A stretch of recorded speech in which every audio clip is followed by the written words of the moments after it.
Hello, what's up guys? From here and welcome back to my channel. And day 28 tayo guys. So, ang gulo ng book natin, no? Pero ang pogi pa rin natin. So, ay, nag-adjust ko. Praise God, praise the Lord. Sarap ng gising natin ngayon guys, no? Nagising tayo ng alas 7.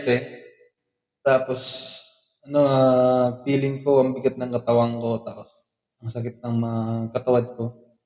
Kaka-exercise to eh. Alam mo yung jogging, tapos yung pagbabasketball. Sobrang ang sakit niya sa katawan talaga. So kanina talagang hindi ko kaya. Parang ang sarap pang matulog. So alas 7 yun. As usual, my habit is magbasa ng Bible, magsulat, tapos ano ah, maggawa ng vlogs, daily vlogs ng ganong oras, alas 7. Kaso wala namang pasok ngayon kasi may bagyo dito sa Taiwan. So, ang ginawa natin, natulog ako ulit. So, ngayon, alas 10 na. So, nakatulog tayo ng 3 oras. So, ngayon, feeling ko energetic na ulit ako. Medyo, bumalik na yung lakas natin. So, yun lang. Nagpapasalamat tayo, syempre, kay God that uh, until now, nagkakatiwala niya sa atin yung buhay. Ang buhay natin ay hiram lang at hindi sa atin. At lahat ng meron tayo ay hiram lang, hindi sa atin. Hindi natin madadala to hanggang sa hukay. Okay? So, the most important is ginagawa mo para makuha mo yung gusto. Okay? Pero, ang lahat ng yan, hindi mo makukuha at hindi mo magagawa kung hindi pinagkaloob ng Diyos sa iyo. So, kung mapapansin mo, kahit anong effort mo, kahit anong gawin mong pagtitiyaga, talagang yung tawag doon, yung blessings is hindi pa rin ganun ka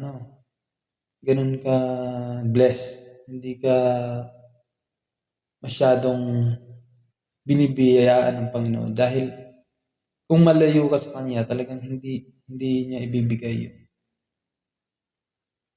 Yung kailangan mo lang ibibigay niya. Yun yung masakit na katotohanan. Pero yun yung totoo eh. Para tayong puno, tayo yung mga sanga. At ang Diyos ang puno. Siya ang puno ng buhay. So, yun lang. Kapag malayo ka, syempre, pag sanga tayo, pinutol, malayo ka sa Diyos. Malayo ka dun sa puno. Wala kang magagawa. Hindi ka makakapamunga. Kasi yung supply ng buhay, ay nanggagaling sa puno. Diba? So, yun lang, nasa Bible yan eh. Hindi ko alam kung anong verse. Pero, madalas ko nang naririnig kasi. So, itong ginagawa natin ng pagsusulat ng mga word of the day ni God is, parang, at least, someday, kasi message to eh. Naniniwala ko na message to ni God sa atin. So, basahin ko lang yung nabasa natin kagabi. Verses. So, napunta tayo sa kagabi, alas 11:15 siya sinulat. Job 38, verse 26. To cause it to rain on the earth, where no man is, on the wilderness, wherein there is no man. Sabi ko, nire-reflect ko siya, wala. Pero, kahapon, alam naman natin dito sa Taiwan, may bagyo. Pero parang umaano pa rin siya, parang sumasalamin pa rin siya, 'di ba? Sa nangyayari sa araw-araw na pamumuhay. Tapos yun ano, kuwento ko lang pala yung mga ginawa ko kahapon. Jogging, tapos jogging, ano, practice ng basketball, mga moves, crossover, spin move, yung mga gano'n. Practice tayo kahapon. Tapos pagka-uwi ko dito, kumain muna ako sa ano, sa Ilonggos. Pagkakain, uwi. Pagka-uwi ko, naligo ako agad kasi 1:30 na. Kahapon late din tayo ng gising para sa workout natin. Kasi ang sakit ng dibdib ko. Pero nawala yung sakit. Nawala yung sakit. Praise God. Praise the Lord. Nawala yung sakit niya. So ngayon, nag-workout tayo kahapon. Siguro, naano nga kahapon. Ganun nga daw yun eh. Kapag nananakit yung muscle mo, isundutan mo lang ulit. So parang ganun nangyari kahapon. Nawala yung sakit niya. Kaso nakauwi tayo. 12:30 umuwi na ako. Pumunta ng Ilonggos kumain. 1:00. 1:30 na ako naka-uwi dito. Tapos naligo, tapos nagsimba. So, nagsimba tayo kahapon. No? Punta tayo ng simbahan, 2:00 na, 2:10 ng hapon. Yung, yung misa kasi doon nag-start is 2:00. So, yung introduction, di tayo wala tayo doon ng introduction. Okay? Tapos, not to criticize, no? Pero, meron kasi naging lapses or naging gap. Nakalimutan yung mag-Our Father ni Father. Nakalimutan yung mag-Our Father, yung manalangin. Simbahan. Pero it's okay. Hindi naman big deal yun. Kasi pwede naman na tayong manalangin. So, nakikita ko kasi yung mga tawag doon, apostol, apostol ba yun? Mga disciple. Yung nasa tabi ng Father. Tawag doon. Nakalimutan ko. Basta disciple yung tawag yata. Apostol. May tawag doon, may term doon na ano eh. Yun, nagtatawanan. Kasi nag-lockdown nga si Father. Nag-inom kagad siya ng ano eh. Ng yung tawag doon? Yung dugo ni Kristo. Yung ganun, yung wine. Tapos yung ostya. Tapos after nun, kaya sabi ko parang kagad tawag doon?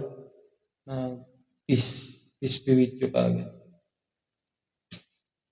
So, okay lang naman. Hindi ko masyadong ginawang big deal. Pero, naisabi ko pa rin siya dun sa mga nagsisimbang iba. Kasi baka yung iba hindi nila alam na may naging kulang dun sa mass. Pero okay naman siya. Tapos umuwi na din ako agad dito sa bahay. And then, pagka-uwi ko dito, inaantok ako. So, sana magbasa ng libro at magsulat. Kaso, nanaig yung antok ko. Pero nung natutulog naman ako, hindi naman ako makatulog. Pero inabot tayo ng 5:30, 3:00, uwi na ako dito, 5:30, gising ako. Kasi parang di ako makatulog ako. May 2 oras din pala inabot. Tapos, ayan, ano bang ginawa natin? Nagsulat na ako ng story. So, may ginagawa tayong storytelling. Hindi ko pa siya nilalabas ngayon. No? Saka na lang. I-memorize ko pa siya.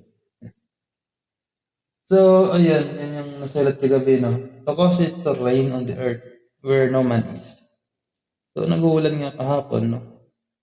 On the wilderness wherein there is no man. Kasi may bagyo daw dito kahapon. Ngayon nga daw ang landfall, pero wala naman halo. Tapos ngayong umaga, kanina alas 7. Job 40 to 42 verse 18. By his missing a light that shine, and his eyes are like the eyelid of the morning.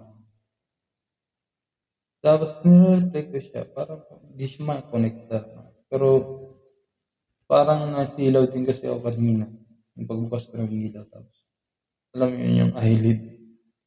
Like the morning parang talukap ko na may mga muta pa na humaharang. Parang wala siya masyado tapos binasa ko pa rin siya dire-diretso, no? Pag turn ko ng page, hindi na pala sa Job, book ni Job. Napunta na sa Psalm 4 to 6 verse 4. Ano to, mga sulat to ni David. Standing, ito, kasi parang nakaano ako eh. Parang lesson kasi siya. Turo. Standing now and sin not. Commune with your own heart upon your bed and be still. Sela. Hindi ko alam to Sela, para sa pangalan ng tao. Tapos, offer the sacrifices of righteousness and put your trust in the Lord. So, ito, no, lesson to eh. Lesson to na dapat natin gawin. Stand in awe and sin not. Huwag tayong magkakasal. Stand in awe. Ano ba yung awe? Okay? Ano natin yung awe. So, yung awe, yung translate natin is pagsindak. Pagkasindak. Stand in awe and sin not. Tumayo ka sa sa gitna ng parang ganun. Sa gitna ng kaguluhan at huwag ka magkakatala. Commune with your own heart upon your bed. Ito parang commune with your own heart upon your bed. Ano ba yung commune? Commune. Sabi natin hindi alam. Ayan, commune is manalangin ng taimtim. Okay, manalangin ng taimtim. Commune with your own heart upon your bed and be still said. So, commune, no? Manalangin ng taimtim. So, manalangin ng taimtim sa iyong higaan. In your bed and be still said. Tapos, offer the sacrifices of righteousness and put your trust in the Lord. Yun talaga ang dapat natin gawin. Put your trust in the Lord. Yung buong tiwala mo, yung buong pagkatao mo, buong buhay mo, ibigay mo ang tiwalang yun sa Diyos. So ako, I already give it to God. And siya na bahala sa buhay ko. Kung anong gusto niya mangyari. But now, I am committed to Him and to myself. Hindi maiwasan yung mga pagkakamali kasi yun nga, naging habit na natin yung negative mind and negative attitude. Pero ang mahalaga, nagsusumakitan natin na maging matuwid. Yun yung righteousness. Offer the sacrifice of righteousness. Diba? So yun lang yung masasabi ko ngayong araw na to. Ako mag-workout pa rin ako kasi araw-arawin ko na yung workout. Although alternate, Monday to Friday, Monday, Wednesday, Friday, about the abs, yung workout natin. Tapos Tuesday, Thursday, push up, pull up.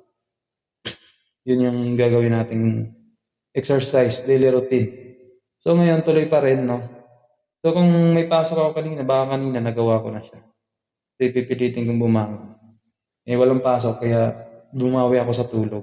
Yan. Pero ngayon, bago ako kumain, workout muna. Hindi pwedeng wala. Yun lang yung masasabi ko. So yun po, maraming salamat. Thank you and God bless us all.